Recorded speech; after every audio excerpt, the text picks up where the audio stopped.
बात करेंगे चुनाव की, चुनावी सरगर्मियों की, चुनावी बिसात और चुनावी मैदान। हालांकि अभी चुनावी जो बरसात है वो होना बाकी है। मौजूद हैं महेंद्रगढ़ विधानसभा में, और महेंद्रगढ़ विधानसभा में एक ऐसे चर्चित चेहरे के साथ हम मौजूद है ना केवल महेंद्रगढ़ विधानसभा में बल्कि पूरे महेंद्रगढ़ जिले में काफ़ी समय से राजनीति में सक्रिय हैं, शुमार हैं। और राजनीतिक दावपेच की बात कर लें तो बड़े बड़े दिग्गज भी हैरान रह जाते हैं। अच्छा खासा ज्ञान रखते हैं, राजनीति का राजनीतिक नॉलेज रखते हैं। चलिए बातचीत कर लेते हैं, जान लेते हैं आने वाले समय में क्या चुनाव लड़ेंगे तो किन मुद्दों को लेकर लड़ेंगे। इसी के साथ साथ जनता में काफ़ी जो अफवाहें हैं वो भी चल रहे हैं, उन पर भी इनसे डिस्कस करेंगे। तो हमारे साथ हमारे खास मेहमान के रूप में मौजूद हैं पूर्व जिला प्रमुख सुरेंद्र कौशिक जी। चलिए बातचीत कर लेते हैं, जान लेते हैं कि क्या हालचाल है, आजकल राजनीतिक हवा है, राजनीतिक बयार है, कैसी चल रही है, क्या कुछ कहना है। सुरेंद्र जी नमस्कार। नमस्कार। सबसे पहले मुद्दे की बात पर आना चाहेंगे।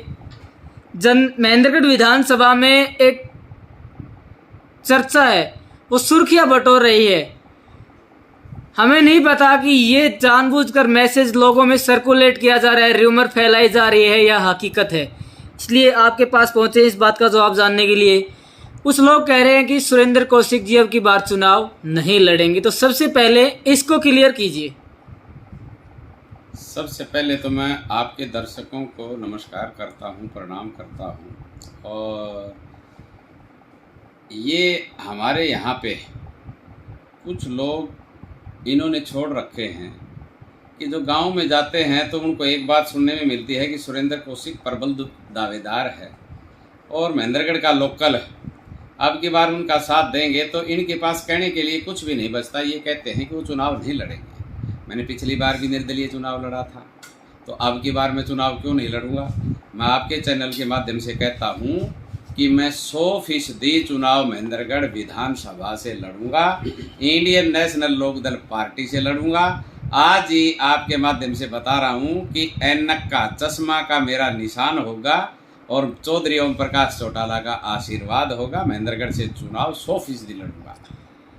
इनेलो पार्टी की बात कर लें, महेंद्रगढ़ की राजनीतिक दृष्टि पटल की, राजनीतिक धरातल की, तो सिर्फ आज तक के हरियाणा के इतिहास में नांगल चौधरी को छोड़ करके कभी भी महेंद्रगढ़ की जनता ने इनेलो पार्टी को अपना आशीर्वाद नहीं दिया है। इसको लेकर के क्या कहेंगे। नांगल चौधरी से राव बहादुर सिंह जीते या फिर हमारे समर्थित कैंडिडेट जीते, पर मैं एक बात कहता हूँ कि महेंद्रगढ़ से आदरणीय रामविलास शर्मा जब जीते तो चौधरी देवीलाल के आशीर्वाद से जीते, चौधरी ओम प्रकाश चौटाला के आशीर्वाद से जीते। और 2014 में भी आदरणीय रामविलास शर्मा जी चुनाव जीते तो हमारे साथ से जीते। जिस दिन चौधरी ओम प्रकाश चौटाला का आशीर्वाद हटता है उसी दिन हार जाते हैं। तो ये बात कहना कि भाई इनेलो महेंद्रगढ़ के में इनेलो का वजूद नहीं रहा, ये गलत है। नहीं, मैं नहीं कह रहा मैं नहीं कह रहा कि पार्टी का वजूद नहीं है। हम तो राजनीतिक हालातों पर चर्चा कर रहे थे कि सिर्फ जनता ने एक बार आशीर्वाद दिया जनता को। महेंद्रगढ़ में इंडियन नेशनल लोकदल पार्टी का एमएलए बनेगा। लोगों को एक ही बात है कि हमारा लोकल आदमी कौन है यहाँ पे जी। फिर जिला प्रमुख रह करके मैंने काम किया है, पर मेरा काम गिनवाने से पहले मैं एक ही बात आपको बताना चाहता हूँ कि इंडियन नेशनल लोकदल पार्टी का अब की बार एक विजन है। अब की बार एक पूरे हरियाणा में जो बीजेपी ने किया है, जो कारनामे किए हैं, लोग उनसे बहुत असंतुष्ट हैं, संतुष्ट नहीं हैं। लोग परेशान हैं, हर जगह परेशान हैं। पेंशन के मुद्दे पे परेशान हैं, बीपीएल में परेशान हैं, नौकरी में परेशान हैं, रोडों के मामले में परेशान हैं, महेंद्रगढ़ नगर पालिका से परेशान हैं। कोई ऐसा मुद्दा नहीं है जिससे यहाँ के लोग सरकार से परेशान नहीं। सिर्फ झूठी वाहवाही लूटना। और सबसे बड़ी परेशानी क्या है कि किसी आदमी की फ़ोटो अगर विपक्ष के आदमी के साथ हो जाए, आज भी जाए, तो फिर नेता उसको पूरा शिकंजा कसने का काम करते हैं कि पता नहीं इनको महेंद्रगढ़ से ही निकलवा दूं तो अच्छा रहे। इस बात से भी लोग परेशान हैं, दादागिरी से लोग परेशान हैं, बहुत परेशानियां महेंद्रगढ़ में हैं। अब मैं आपको बताऊं कि मेरी पार्टी का आज भारतीय जनता पार्टी का राज है, पेंशन है 2750 रुपया, वृद्धावस्था पेंशन जी इतनी है ना जी बिल्कुल। चौधरी देवीलाल जी ने जब ये 87 में सरकार बनी तो उस समय कही थी कि भाई बूढ़ो मर मत जाना, मैं तुम्हारी पेंशन करूंगा 100 रुपये। चौधरी देवीलाल ने इसका कोई नियम वगैरह ये नहीं बनाया था कि जो आदमी 60 साल का हो जाए उसको 100 रुपया पेंशन माहवार दी जाए। उसमें वो आदमी पैसे वाला है, गरीब है, ये कोई उसमें प्रावधान किसी प्रकार का वो नियम वगैरह नहीं लगाए थे। इस सरकार ने कि जिस आदमी की 1,80,000 रुपया आमदनी है साल की, उसकी पेंशन काट दी जाएगी। अब जिस परिवार की 1,80,000 रुपया है आमदनी, उसका और पेंशन का क्या लेना देना है। प्लस जो एज है कि जो एज कि भाई इसकी एज देखी जाएगी तो इसकी सर्टिफिकेट से देखो, वो सर्टिफिकेट वो ऑनलाइन होगी। ऑनलाइन के बारे में किसी अधिकारी को हम नहीं कह सकते, अधिकारी के पास जाएंगे तो बेचारे के पास उसके पास लेना देना नहीं है, वो कहेगा जी ऑनलाइन कर दिया, अब तो आगे से कहीं आएगा। आगे का किसी को नहीं पता कि आगे से कहाँ से आएगा, क्या होकर के आएगा। 2 साल अगर आगे से बात नहीं आई तो 2 साल उसकी पेंशन नहीं बनेगी।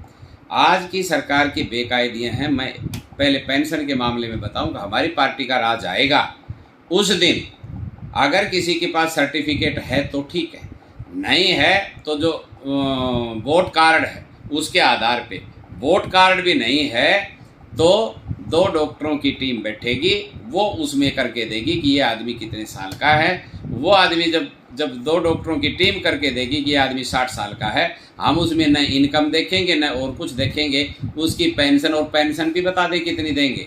7,500 रुपया एक बुजुर्ग को हम पेंशन देने का काम करेंगे। हमारी सरकार की घोषणा है कि उस समय लोन माफ़ किए थे, अब हमारी सरकार आएगी तो हमारे समय में जो बेरोजगारी भत्ता था वो 10,000 रुपया उस समय देते थे, बेरोजगारी भत्ता, इंडियन नेशनल लोकदल पार्टी के राज में।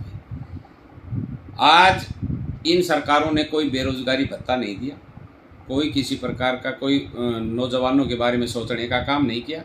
यकीन करना, मैं आप नौजवानों से अपील कर रहा हूं कि यकीन करना ये आपका काम है। हमारी पार्टी का राज आएगा, सबसे ज़्यादा हम नौकरी देंगे। जो नौकरी से वंचित नौजवान रहेगा उसको 20,000 रुपया माहवार हम भत्ता देने का काम करेंगे। कई आदमी इसके बारे में उठपटांग बातें जो करते हैं कि कहाँ से दे देंगे, पैसे कहाँ ले आएंगे, पैसे सरकार के पास बहुत होते हैं। जो ये वाहियात के काम करते हैं, इनमें पैसे लगाने की बजाय हम नौजवानों पे वो पैसा खर्च करने का काम करेंगे, बुजुर्गों की पेंशन पे खर्च करने का काम करेंगे। जो ये आज बीपीएल का राशन कार्ड है, गरीब आदमी का मजाक उड़ाया जा रहा है कि 10,000 रुपया जिसका बिजली का बिल 12 महीने में, 1 महीने में नहीं 12 महीने में जिसका बिजली का बिल 10,000 रुपया आ गया, उसका बीपीएल का राशन कार्ड काट दिया जाएगा। ये इस सरकार ने नियम बनाया है। जिसके घर में मोटरसाइकिल है उसका राशन कार्ड काट दिया जाएगा। अभी इन्होंने प्रेजेंट में 50,000 राशन कार्ड काटे हैं, उनकी लिस्ट आई नहीं है, अभी आएगी जब लोगों को पता लगेगा। बीजेपी राज आने के बाद जो लोग ये कहते हैं कि हमने इतने मकान बना दिए, इतने ये कर दिए, बीजेपी राज आने के बाद किसी आदमी को मकान का पैसा नहीं मिला है। मैं जिला प्रमुख था तो 2015 में मैंने 3200 मकानों के जो फार्म थे उन पे मैं साइन करके आया था। उसके बाद के अंदर यहाँ किसी को कोई मकान का पैसा नहीं मिला। मेरा कहने का मतलब ये है कि बीजेपी सरकार ने जितनी अनदेखी, जितनी महंगाई, जितना भ्रष्टाचार, जितनी रिश्वत बीजेपी गवर्नमेंट में हुई है, इतनी कभी नहीं हुई। सर, ये तो आपकी सरकार की घोषणाएं हो गई। महेंद्रगढ़ के लिए क्या कुछ खास रहेगा? जैसे सुनने में आ रहा है सभी जो प्रत्याशी है वो अपना अपना दावा कर रहे हैं कि हम 4 धाम ले आएंगे, मेट्रो ले आएंगे, या कुछ ऐसी घोषणा आपकी है? देखो, पहली बात तो मैं आपको भाई साहब ये बता दूं कि 4 धाम किसे कहते हैं। 4 धाम का मतलब है गंगोत्री, यमुनोत्री और क्या नाम है आपका केदारनाथ, बद्रीनाथ, इनको 4 धाम बोलते हैं। अब जो भाई घोषणा करने वाला है उससे पूछी जाए, क्या गंगा जी महेंद्रगढ़ में आ सकती है? क्या यमुना जी महेंद्रगढ़ में आ सकती है? क्या केदारनाथ, बद्रीनाथ महेंद्रगढ़ में आ सकता है?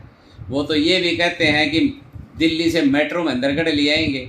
जो आदमी बस नहीं ला सकते वो मेट्रो की घोषणा करते हैं। अब उनकी घोषणा पे तो हम क्या जाएं? और साथ में मैं आपके इस सवाल को आगे बढ़ाता हूँ कि जो आदमी ये कह रहे हैं कि मेट्रो ले आएंगे, 4 धाम यहाँ पे ले आएंगे और किला, यहाँ पे किला, कुंभलगढ़ का किला है, कुंभलगढ़ का किला यहाँ पे बना देंगे, तो मैं उन भाइयों से एक बात पूछना चाहता हूँ कि संदीप सिंह शोराण साहब यहाँ पे एसडीएम थे, इनके फादर साहब एजुकेशन मिनिस्टर थे। महेंद्रगढ़ में जब ये फुल पावर में थे तो ये अपना एक काम उस समय का बताएं कि मैंने महेंद्रगढ़ में ये काम करवाया।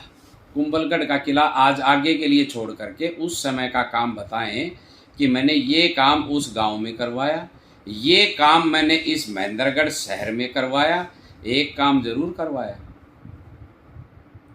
इनके पिताजी के समय हमारी जो यहाँ एमए की जो क्लासें थी वो इनके पिताजी एजुकेशन मिनिस्टर थे, ये यहाँ पे एसडीएम थे। उन क्लासों को यहाँ से उठा करके और इन्होंने लुहारू जरूर भेजने का काम किया था। ये इनका काम था उस समय का। दूसरा इनका काम था ट्रस्ट खोलना, सेवियर चैरिटेबल ट्रस्ट खोला था उस समय। और हमारे रामलीला में एक बहुत बड़ी जनसभा हुई थी। उस जनसभा में मैं कहने वाला था कि ये गरीबों का हनुमान है, और उस समय बहुत मोटा कई करोड़ों रुपया चंदा इकट्ठा किया गया था। उस चंदे से जो बातें कही गई थी कि इस पैसे को हम कहाँ लगाएंगे, वहाँ एक पैसा नहीं लगाया गया। ये सारा सिस्टम उस चंदे से और फिर करोड़ों रुपया विदेशों से भी आता है। क्यों? अब वो ट्रस्ट इसी प्रकार का है। मैं इनके जो कार्यकर्ता है वो कई आदमी कहते हैं कि सुरेंद्र कौशिक ने जिला प्रमुख बन के क्या काम किया। मैं उस साथी को एक बात बताना चाहता हूँ कि नकली फेसबुक आईडी से ना पूछें, ओरिजिनल फेसबुक आईडी से मेरे से पूछें।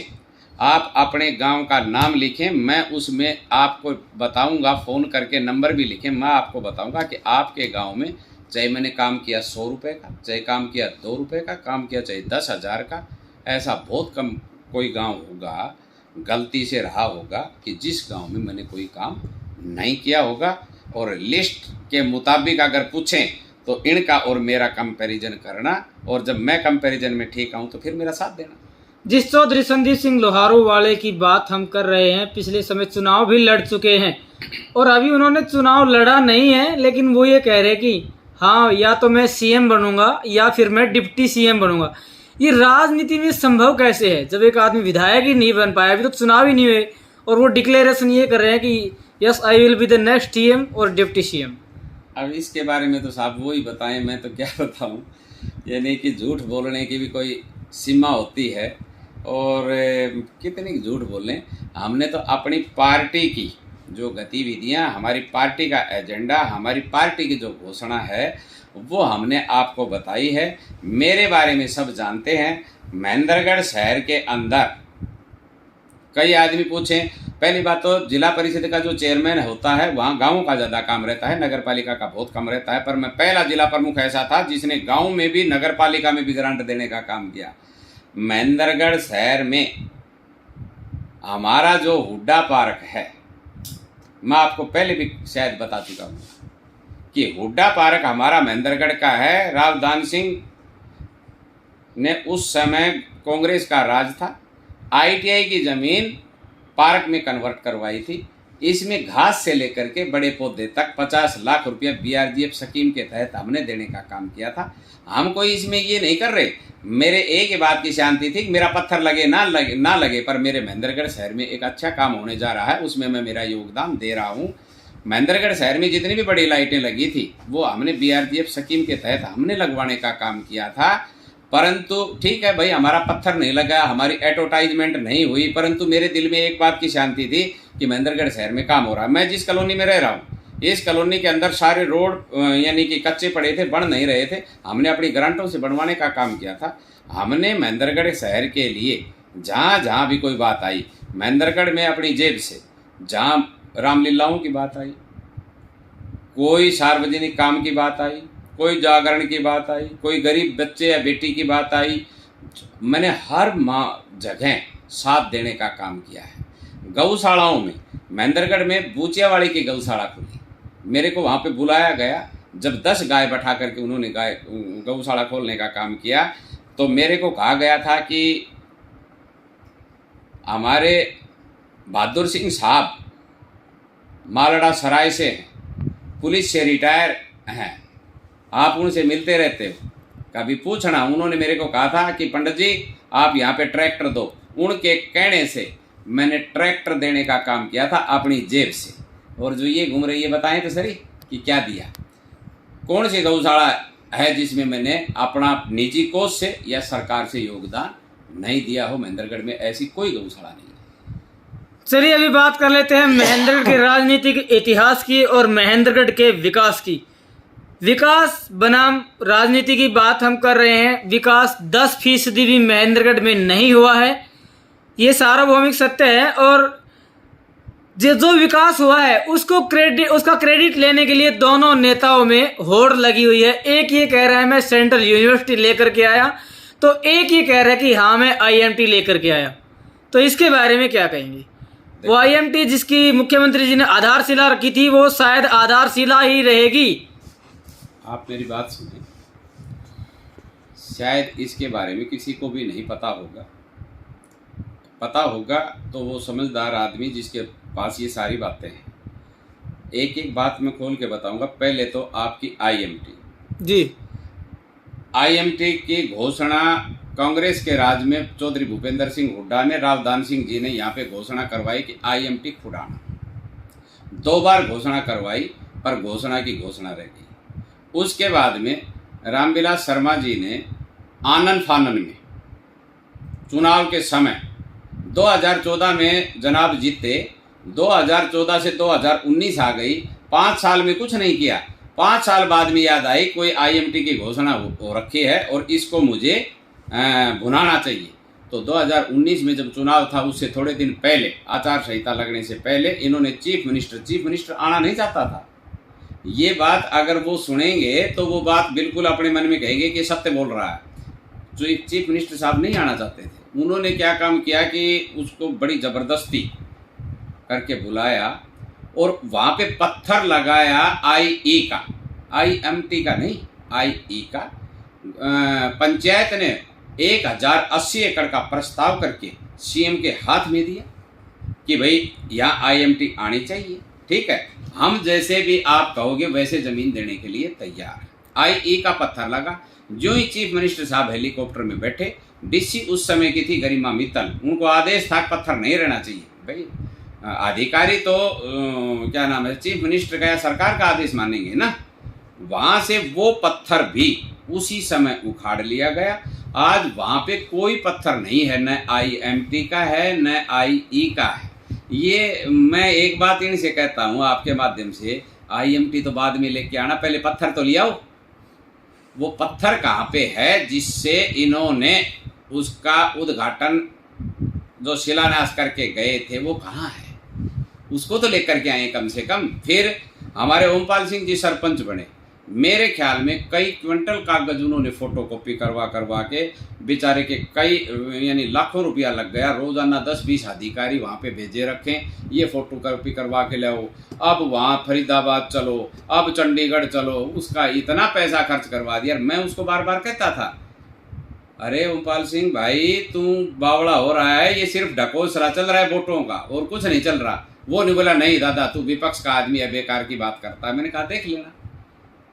अब दूसरा चुनाव आ गया, कहीं उसका हुआ। अब चीफ मिनिस्टर, बड़ी शर्मनाक बात है कि मुख्यमंत्री जी जब यहाँ अब आए और आकर के अब कहने लगे कि पंचायत ने अब हमारे को प्रस्ताव दे दिया है, अब हम इस पे काम करेंगे। कितनी शर्म की बात है। शुरुआत ही ग्राम पंचायत ने की थी कि यहाँ IMT लेकर के आओ, हम आपको ज़मीन देंगे, और वो अब की बार कह के गए हैं इस बात को। मुख्यमंत्री जी को यही नहीं पता कि चल क्या रहा है। ये तो है IMT की बात जी। दूसरा कोई काम शर्मा जी ने कोई मेरे ख्याल में कहीं किसी को कुछ गिनाया नहीं होगा। दूसरा काम शर्मा जी ये तो गिना रहे हैं कि मैंने 30-35 गाँवों के लिए जल की व्यवस्था की है, डिगरोता, पलाना वगैरह, जवास हो गए। वो ये नहीं बता रहे मैंने जिस रोड का नारियल फोड़ के उद्घाटन किया था वो रोड पूरा ही नहीं हुआ, उससे पहले रोड टूट गया। महेंद्रगढ़ से माजरा चुनी होते हुए हम फ्रीडम रोड की बात कर रहे हैं। क्या नहीं, क्या ऐसे विकास होता है? विकास, पानी पिलाना विकास है क्या? पानी किसी को पिलाना ये इसका मतलब तो इनको ये पता ही नहीं कि विकास किसको कहते हैं। अब शर्मा जी कहते हैं ये नहर पहले से निकली हुई है, ठीक है, हाँ, पानी इसमें आ गया होगा, और ये डिग बनाना, जो पॉपुलेशन बढ़ेगी तो वहाँ पे पानी का, बिजली का प्रबंध करवाना ये विकास नहीं होता। महेंद्रगढ़ के अंदर ये विकास नाम तो जानते ही नहीं। इन आदमियों ने 45 साल हो लिया, तो विकास अगर किसी लड़के का नाम भी निकालते तो वो भी 45 साल का हो जाता। अब तो ये विकास नाम तो किसी का विकास नाम नहीं जानते, विकास क्या चीज़ होती है। महेंद्रगढ़ में क्या हुआ है, एक आदमी दिल्ली से मेरे पास आ गया, वो मेरे को कहने लगा शर्मा जी 25 साल पहले महेंद्रगढ़ में आया था, जब भी महेंद्रगढ़ यही था, आज भी महेंद्रगढ़ यही है, ठीक है। पहले मैं आपको यूनिवर्सिटी का जवाब दूं कि राव दान सिंह जी कहते हैं यूनिवर्सिटी मैं लेकर के आया। हाँ, जब उनसे विकास की बात की जाती है तो वो सीधा सीधा ये कहते हैं कि हाँ मैं ये सेंट्रल यूनिवर्सिटी यहाँ पर लेकर के आया। विकास कैसे नहीं किया मैंने? झूठ नहीं बोलनी चाहिए। मैं ये बात कहूँगा, जो सत्य है वो मैं कहूँगा। कांग्रेस का राज था, मैं ये नहीं कहूँगा कि जब बीजेपी का राज था, इनेलो का राज था, कांग्रेस का राज था। सेंटर के अंदर कांग्रेस की गवर्नमेंट थी। उस समय ऑल ओवर इंडिया 16 यूनिवर्सिटियाँ पास हुई। 16 यूनिवर्सिटी पास हुई तो उसमें एक यूनिवर्सिटी हरियाणा को मिली। ये 16 की 16 यूनिवर्सिटियाँ बैकवर्ड क्षेत्र के लिए पास हुई। हमारे उस समय all over India 245 district backward में थे, तो हरियाणा में 2 डिस्ट्रिक्ट बैकवर्ड में थे, एक का सरसा और एक महेंद्रगढ़। कानून बनाया था सेंट्रल गवर्नमेंट ने कि जिस डिस्ट्रिक्ट में यूनिवर्सिटी जाएगी बैकवर्ड में, उस डिस्ट्रिक्ट में कोई भी यूनिवर्सिटी ऑलरेडी पहले नहीं होगी। तो सिरसा में यूनिवर्सिटी जाती तो सिरसा में चौधरी देवीलाल यूनिवर्सिटी ऑलरेडी पहले थी, इसलिए वहाँ से कैंसिल हो गई। फिर बचा कौन सा? महेंद्रगढ़। तो महेंद्रगढ़ आनी ही थी। इन्होंने ढोल धमाका बजाया कि मैं सेंट्रल यूनिवर्सिटी ले आया, मैं सेंट्रल यूनिवर्सिटी ले आया। जो अपनी विधानसभा में एक रोड पास ना करवा सका दादरी से और नारनौल का, जो कि चौधरी भूपेंद्र सिंह हुड्डा को 24 घंटे अपनी जेब में रखता था, वो सेंट्रल यूनिवर्सिटी ला सकता है क्या? फिर जाट और पाली में ये सेंट्रल यूनिवर्सिटी क्यों स्थापित हुई कि फ्री 630 एकड़ जमीन, ऑन हाईवे, मीठा पानी, इन्होंने सब जगह घूम घूम करके देखा। ये यहाँ यूनिवर्सिटी बिल्कुल नहीं बनाना चाहते थे इन गाँव में, परंतु ये जिन गांव में बनाना चाहते थे उन गांव में जमीन नहीं मिली, इसलिए सेंट्रल यूनिवर्सिटी 630 एकड़ जमीन 2 गांव ने फ्री देकर के इन गांव में आई। फिर मैं उसके बाद में बड़ी बात कर देता हूं इनकी कि हाँ चलो मैं मान लेता हूं, आप मान लो कि ये सेंट्रल यूनिवर्सिटी राव दान सिंह जी लेकर के आए, मान लो एक बार, तो फिर जो आदमी लागू करना तो फिर उसका अधिकार क्षेत्र बन ही जाता है। जब गांव वालों ने 630 एकड़ जमीन फ्री देकर के एक प्रस्ताव दिया कि 2% का आरक्षण एडमिशन में भी, 4th क्लास में भी हमारे दोनों गांव का होना चाहिए, वो लेटर जिस दिन अर्जुन सिंह जी मंत्री जी यहाँ सेंट्रल गवर्नमेंट से इसकी का जब पत्थर रख करके गए थे, तो जब उस समय राव दान सिंह को दिया, राव दान सिंह जी ने अपनी जेब में डाल लिया, ठीक है, और बाद में समाचार ये मिला कि ये नहीं हो सकता। फिर राव दान सिंह जी जब यूनिवर्सिटी ला सकते हैं तो 2% आरक्षण भी दिलवा सकते हैं। और हम तो आज भी मान लेंगे कि भाई हम मान रहे हैं कि भाई आप लेकर के आए तो हमारे 2 गांवों को छोड़ करके पूरे ब्लॉक को दिलवा दो 2%, पूरे जिले को दिलवा दो 2% आरक्षण, भाई आपके ही सिस्टम में आई हुई तो दिलवा दो। ये सिर्फ झूठ के अलावा इनके पास कोई समाचार नहीं है। चलिए अभी बात कर लें कांग्रेस पार्टी की। कांग्रेस पार्टी ये किसी से छुपा हुआ नहीं है कि वंशानुगत राजनीति को ही आगे बढ़ाती है, और इसी विचारधारा पर हमारे माननीय विधायक जी भी चल रहे हैं। खुद तैयारी कर रहे हैं लोकसभा की और बेटे को तैयारी करवा रहे हैं विधानसभा की। मामला चर्चा का विषय विधानसभा में बना हुआ है, इस पर क्या प्रतिक्रिया रहेगी? मैं तो आपको एक बात कहूँगा भाई, वो तो तैयारी करवाएंगे, क्योंकि 4 बार उनको लोगों ने यहाँ से विधायक बनाया है। हमारे यहाँ से रामविलास शर्मा जी विधायक,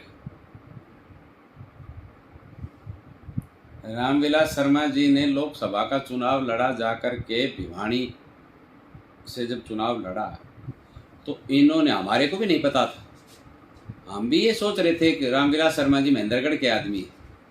वहाँ पे जब इन्होंने भाषण दिया, भाषण में कही कि भाई मैं तो वहाँ पे तो हम तो गोद में वैसे गए हुए हैं, हमारा पुस्तैनी गांव है वो कैरू में है, मैं तो कैरू का रहने वाला हूँ, भिवानी जिले का रहने वाला हूँ। उस समय हमारे को पता लगा हो ये भी भिवानी का।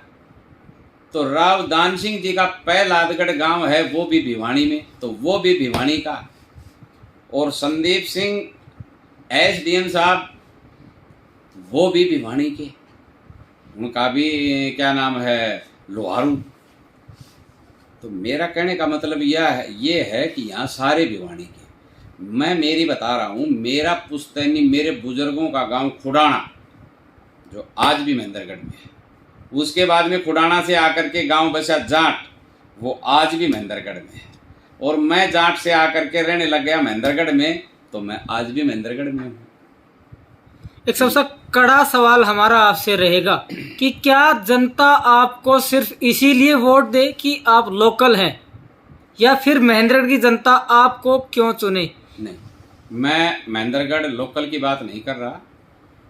अब की बार जनता का मन है कि हम महेंद्रगढ़ का लोकल आदमी जिताएंगे, परंतु मैं मेरी बात कह रहा हूँ कि मैं 5 साल जिला प्रमुख रहा, मैंने लोगों को काम करके दिखाए, मैंने जिला प्रमुख का एक इतिहास बनाया है कि मेरे से पहले किसी जिला प्रमुख ने इतना काम नहीं किया और मेरे के बाद में भी कोई काम नहीं हुआ है। मैंने एक इतिहास रचा था कि मैंने हर गांव में ग्रांट देना, हर गरीब आदमी की सुनना, मकान का पैसा गरीब आदमी तक भेजना, वृद्धावस्था पेंशन खुद जा करके बनवाना। मैंने लोगों को इतनी सहूलियत दी थी। सतनाली क्षेत्र में कभी जिला प्रमुख मेरे बाद में या मेरे पहले देखा नहीं। मैं सतनाली गांव के अंदर मैंने एक डे कर दिया था फिक्स कि मंगलवार या बुधवार को यहाँ पे अधिकारी आएंगे और लोगों की समस्या को यहीं सुनेंगे, निदान यहीं करेंगे।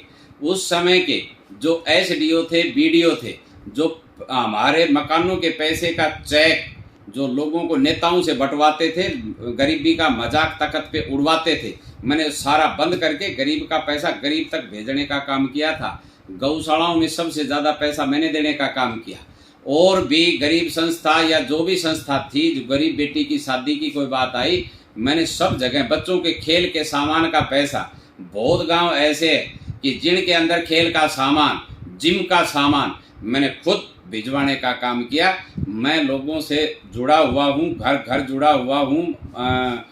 ऐसा कोई आदमी नहीं जो मेरे से जुड़ा हुआ नहीं है। मेरे को पारिवारिक सदस्य मानते हैं और लोग ये भी मानते हैं कि ये सबसे ज़्यादा काम करने वाला है। मैं मेरे जिला प्रमुख में जो मैंने काम किया उस विजन से मैं चुनाव लड़ रहा हूँ। मेरे पार्टी के विजन से जो चुनाव लड़ रहा हूँ, चौधरी ओम प्रकाश चौटाला ने जो काम किए हैं, चौधरी देवीलाल ने जो काम किए हैं, उनके ऊपर मैं चुनाव लड़ रहा हूँ। जो काम करेंगे उस आधार पे मैं चुनाव लड़ रहा हूँ। सर, एक सबसे अंतिम सवाल हमारे इस खास साक्षात्कार का रहेगा कि क्या महेंद्रगढ़ जिले में चारों विधानसभाओं में इनेलो पार्टी चुनाव लड़ेगी या सिर्फ महेंद्रगढ़ विधानसभा से सुरेंद्र कौशिक चुनाव लड़ेंगे? महेंद्रगढ़ चारों विधानसभाओं में, अब मैं जिला प्रधान हूँ इंडियन नेशनल लोकदल पार्टी का जी, चारों विधानसभाओं में हमारे उम्मीदवार, जीतने वाले उम्मीदवार होंगे। और कौशिक जी उस दिन बताऊंगा जब घोषणा होगी, फिर आप कहोगे कि चारों सीट भी शायद इनेलो को जा सकती हैं, ऐसे हमारे कैंडिडेट आएंगे, ऐसी बात नहीं है। आज पूरे हरियाणा में इंडियन नेशनल लोकदल पार्टी का चौधरी अभय सिंह चौटाला का डंका बज रहा है। सर एक बात और कर लेते हैं, अभी हरियाणा के राजनीतिक हालातों की हम बातचीत कर लें। कांग्रेस में भी आपस में फूट है। दूसरी बात कर लेते हैं, बीजेपी में भी वो बात नहीं रही जिस बात को सोच करके, जिस विश्वास के साथ मतदाता ने बीजेपी को चुनने का कार्य किया था। ऐसे में जो कहीं ना कहीं निगाहें हैं वो इनेलो पार्टी के ऊपर और जेजेपी पार्टी के ऊपर टिकी हुई है। क्या इनेलो पार्टी इंडिपेंडेंट आने वाले समय में चुनाव लड़ेगी या फिर जेजेपी और इनेलो के गठबंधन से चुनाव लड़ा जाएगा? वैसे देखा जाए तो आदमी को अपने हिसाब से ही बोलना चाहिए, परंतु मैं मेरी सोच से, मेरे आधार पे कि हम किसी के साथ समझौता करेंगे तो चौधरी ओम प्रकाश चौटाला के हाथ में बागडोर है, किससे समझौता करेंगे किससे नहीं करेंगे। पर मैं एक बात आपको कह देता हूँ कि जेजेपी से किसी कीमत पे नहीं करेंगे, ये बात मैं आपको कह देता हूँ, ठीक है जी। उसके बाद में कि बीजेपी है उसका तो बंटा धार हो गया है, वो तो सिस्टम ही बंद हो गया है। और अब की बार आने वाली सरकार चौधरी अभय सिंह चौटाला के सानिध्य में, आज गरीब की आवाज़ कोई उठाता है तो चौधरी अभय सिंह चौटाला उठाता है। आज विधानसभा में 89 एक साइड है, अकेला एक साइड है। और सबसे बड़ी बात आज लोगों को क्या अखर रही है कि चौधरी ओम प्रकाश चौटाला को 10 साल की सजा क्यों हुई। आज लोग बोल रहे हैं इस बात को आज कि जब 3200 अध्यापक लगाए और उनके जब वेरिफिकेशन करी तो ये कहा कि ये बिल्कुल ठीक लगे हुए हैं, तो चौधरी ओम प्रकाश चौटाला की 10 साल की सजा फिर किस बात पे हुई? या तो भर्ती गलत थी तो उनको भी हटाना चाहिए था, उनकी प्रमोशन हो रही है। अगर वो इनकी जो कमेटी या इनकी जो एजेंसी ये कहती है कि ये भर्ती बिल्कुल 100% बिल्कुल ठीक हुई है, तो मैं पूछ रहा हूँ हरियाणा की जनता से फिर चौधरी ओम प्रकाश चौटाला की सजा किस विषय में इन्होंने करवाई थी? आज 90 साल का बुजुर्ग जो इन्होंने और भी 4 महीने फालतू सजा कटवाने का काम किया, जो सजा उनकी बुली थी उससे भी 4 महीना फालतू सजा काट करके आया है। पर आते ही वो शेर आदमी, उन्होंने एक ही बात कही, अब की बार 3200 घरों का चूल्हा जलाया था, अब मेरी सरकार आएगी तो लाखों चूल्हे जलाने का काम करूंगा, उसके बाद में चाहे कोई सरकार मुझे फांसी करवाने का काम करे। सर एक सवाल और है हमारा आपसे, सबसे अंतिम। हर घर रोजगार, घर घर रोजगार का देने वाली बीजेपी पार्टी सत्ता में आई, ये कहा गया था कि हर युवा को रोजगार दिया जाएगा, लेकिन ये भी सार्वभौमिक सत्य है और असल सत्य है कि कोई भी भर्ती ऐसी नहीं है जो कोर्ट में लंबित नहीं है। आज युवा परेशान है, सड़कों पर विरोध प्रदर्शन कर रहे हैं, पुलिस लाठियां भांजती हैं, लेकिन रोजगार नहीं दिया जाता। इन्होंने क्या काम किया है कि जब जब चुनाव आता है, जब जब ये फार्म वगैरह निकाल करके भर्ती प्रक्रिया शुरू कर देते हैं। एक तो सबसे ज़्यादा इन्होंने युवाओं का नुकसान कहाँ किया है कि कोई भी भर्ती निकाल दें, कुछ भी निकाल दें, उसी फार्म में 500 रुपया, 1000 रुपया ये लेने का काम करते हैं, कई करोड़ों रुपया फार्म में ही इकट्ठा कर लेते हैं। फिर थोड़े दिन बाद में समाचार आता है कि भर्ती रद्द, फिर फॉर्म निकालो, फिर भरवाओ। और जो भर्तियां 2018 में इन्होंने कर रखी हैं, उनकी आज तक इन्होंने ज्वाइनिंग नहीं दी है, तो कहाँ से भर्ती करेंगे? सिर्फ इनके पास ढकोसला है, ढकोसले के अलावा इनके पास कुछ भी नहीं है। तो सर चुनाव को लेकर महेंद्रगढ़ के आप जिला अध्यक्ष अपनी पार्टी के हैं, क्या महेंद्रगढ़ विधानसभा के मतदाताओं के लिए मैसेज रहेगा? और क्या चारों विधानसभाओं यानी कि पूरे जिले की बात कर लेते हैं, बीइंग ए जिला अध्यक्ष आपका क्या मैसेज रहेगा, क्या कुछ कहना चाहिए? मैं महेंद्रगढ़ में 24 घंटे महेंद्रगढ़ में रहता हूँ। मैं इन नेताओं की तरह नहीं हूँ कि भाई कभी चला गया और फिर महीने में आकर के मीटिंग कर दी। 24 घंटे मैं एक ही, मेरा पहले भी रहा है, आज भी कह रहा हूँ, 24 घंटे हमारे यहाँ सुनवाई होगी। महेंद्रगढ़ जो 45 साल से जो जर्जर हालात में है, मैं लोगों से एक ही बात कहूँगा, एक बार मेरे पे विश्वास करके देखें। जिस प्रकार से हमने जिला प्रमुखी जलाई थी, महेंद्रगढ़ का हम नक्शा पलट देंगे। महेंद्रगढ़ में सबसे ज़्यादा विकास का कार्य होगा। क्यों? जब चौधरी ओम प्रकाश चौटाला के अभय सिंह चौटाला राज में जब सबसे बड़ी भागीदारी होगी, मुख्यमंत्री होगा, तो मैं इस क्षेत्र का सबसे पहले वाला एक ऐसा पावरफुल आदमी हूँगा जो महेंद्रगढ़ के विकास की तरफ पूरा ध्यान करने का काम करूँगा। ये मैं जनता से अपील करता हूँ कि कोई लोग आपको ये बहकाएं ये चुनाव ना लड़ेंगे, 100% चुनाव लड़ेंगे, ऐनक के निशान पे लड़ेंगे, चश्मा का निशान होगा, चौधरी ओम प्रकाश चौटाला का आशीर्वाद होगा, महेंद्रगढ़ विधानसभा होगी। सर आपकी बात कर ले राजनीतिक ग्राउंड की, तो जिला प्रमुख को छोड़ करके आप भी बीच में राजनीतिक हालात के चलते लगा लें किसी भी तरीके से, आप भी इनेलो पार्टी को छोड़कर बीजेपी में चले गए, फिर उसके बाद फिर से आपकी वापसी इनेलो में हुई, क्यों? क्या जनता का ये सवाल है। 2007 में मैंने Indian national Lokdal party join की थी। जब मैं राजनीति में आया, मैं चौधरी ओम प्रकाश चौटाला के आशीर्वाद से जिला प्रमुख बना। कांग्रेस का राज था। जब मैं जिला प्रमुख बना तो कांग्रेस ने बड़ा तांडव किया था, अविश्वास प्रस्ताव लेकर के आए कि भाई तुम इनेलो को छोड़ करके कांग्रेस में आओ। मैं नहीं आया। मैं पूरे 5 साल इनेलो में रहा। 2014 में मैं बहुत बड़ा दावेदार था विधानसभा का यहाँ से, परंतु 2014 में एक ऐसा सिस्टम आ गया कि यहाँ से रामविलास शर्मा जी ने एक घोषणा कर दी कि मैं चीफ मिनिस्टर बनूंगा। तो हमारे यहाँ इलाके का हर आदमी कहने लगा कि सुरेंद्र कौशिक चुनाव लड़ेगा, रामविलास शर्मा हार जाएगा और ये सीएम सिटी होनी है, इसकी वजह से सीएम सिटी। तो हर आदमी आया, इवन कि रामविलास शर्मा आकर के मेरे सामने हाथ जोड़ करके उस दिन तो आंसू आ रहे थे। ये तो शेर तो अब बने। उस दिन तो पूरा परिवार, सब रिश्तेदार, सब मिलने वाले एक ही बात कह रहे थे कि अब की बार ये इनका लास्ट है। अब की बार कौशिक साहब चीफ मिनिस्टर बनेंगे रामविलास जी।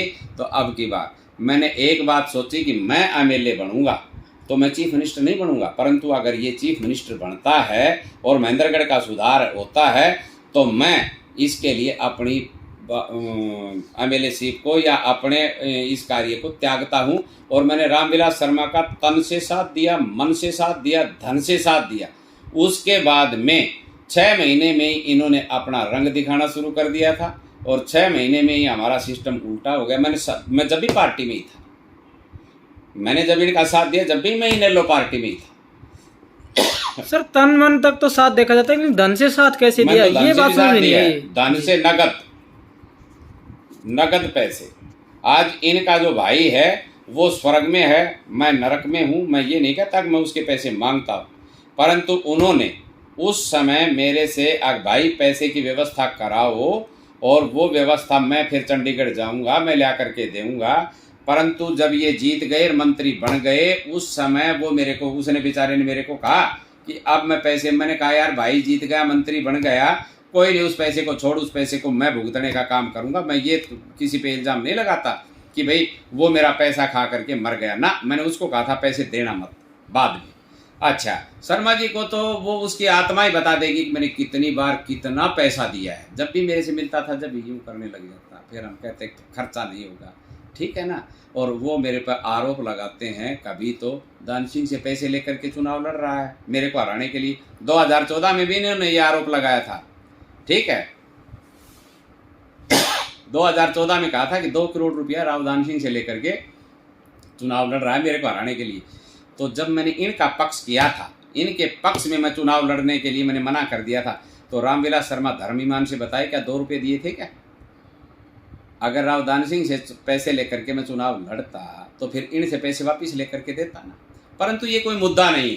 मुद्दा एक ही है कि अगर कोई 35 बिरादरी में चुनाव लड़े, ब्राह्मण है, राजपूत है, बनिया है, खाती है, कुमार है, तेली है, मणियार है, गुज्जर है, कोई भी जाति, उनमें अगर कोई चुनाव लड़ता है तो रामविलास शर्मा जी एक ही बात कहते हैं कि ये मेरे को हराने के लिए राव दान सिंह जी से पैसे लेकर के खड़ा है। अगर कोई हीरों का लड़का चुनाव लड़ने लग जाए तो फिर राव दान सिंह जी ये बात कहते हैं कि ये मेरे को हराने के लिए रामविलास जी से पैसे लेकर के खड़े हैं।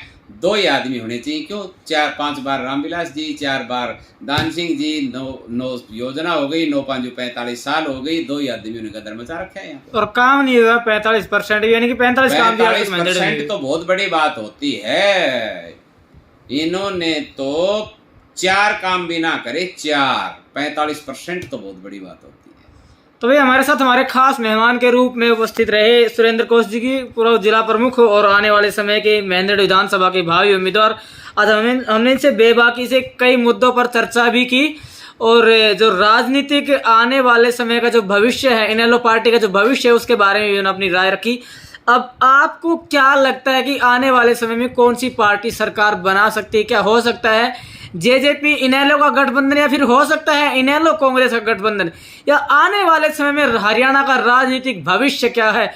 कौन सी पार्टी बनाएगी सरकार? कमेंट सेक्शन में अपना जवाब अवश्य दें। और इसी के साथ साथ जो अफवाहें चल रही हैं क्षेत्र में, उस पर भी अपना खुलकर कमेंट सेक्शन में जवाब अवश्य दें। आप देखते रहें आपका अपना न्यूज़ चैनल इंडिया दैनिक न्यूज़ और भारत गौरव न्यूज़। जय हिंद, जय भारत।